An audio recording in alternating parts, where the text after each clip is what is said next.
ये जो सारा वनस्पति है, तो ये जो है ना, अगर ये अपने घर में आप लगाएं, इसको बहुत ज़्यादा जगह की भी ज़रूरत नहीं होती है, छोटे से गमले में आप लगा सकते हैं। सिर्फ ये जो बेल का पत्ता है, इसको आपको थोड़ा सा बड़ा गमले में लगाना पड़ेगा। तो ये सारा वनस्पति पहले मैं आपको दिखाती हूँ ये क्या है। ये जो है, ये कोरफड़ है, इसको धृत कुमारी बोलते हैं हिंदी में, और इंग्लिश में एलोवेरा। और ये जो है, ये कढ़ी पत्ता है, ये तो सबको ज्ञात है, ये हम सांभर वगैरह में डालते हैं, सांभर सब्जी किसी में, चटनी में।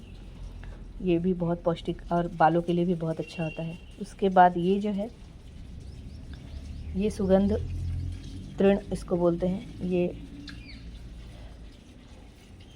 मराठी में इसको क्या बोलता था,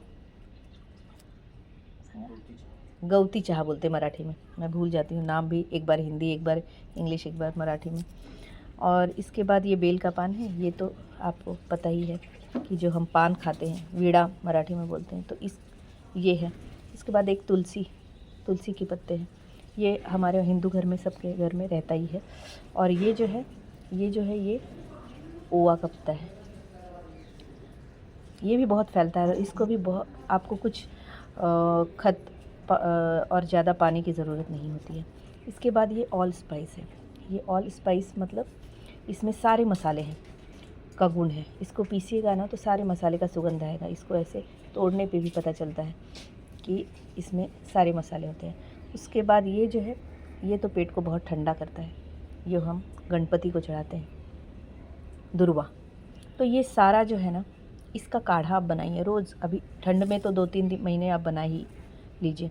और इसका काढ़ा बना के, और अगर इसमें सब्जियां आप डाल देते हैं तो भी चलता है, आप सूप हो जाएगा बहुत अच्छा।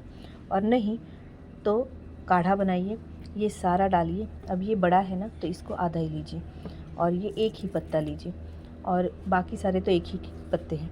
और ये सारा लेके उबालिए अच्छी तरह से, और उसमें गुड़ डालिए, नहीं तो सेंधा नमक डालिए थोड़ा सा, और 1 गिलास पानी लीजिए, उसको आधा कीजिए, और वो जो आधा बचेगा ना, उसमें से आधा सुबह शाम पीजिए।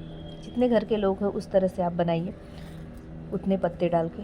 तो ये आपके पूरे सर्दी खांसी, आपका जो कुछ भी है, डाइजेशन सिस्टम सारा को अच्छा करता है। और आपको दवाई लेने की ज़रूरत नहीं है ज़्यादा। अगर इस तरह से आप जीवनचर्या रखेंगे ना, तो बाहर का जो ज़्यादा दवाई होता है वो आपको उसकी ग़रज़ नहीं होती है, और आपका सारा जो इम्यून सिस्टम होता है ना, वो अच्छा रहता है।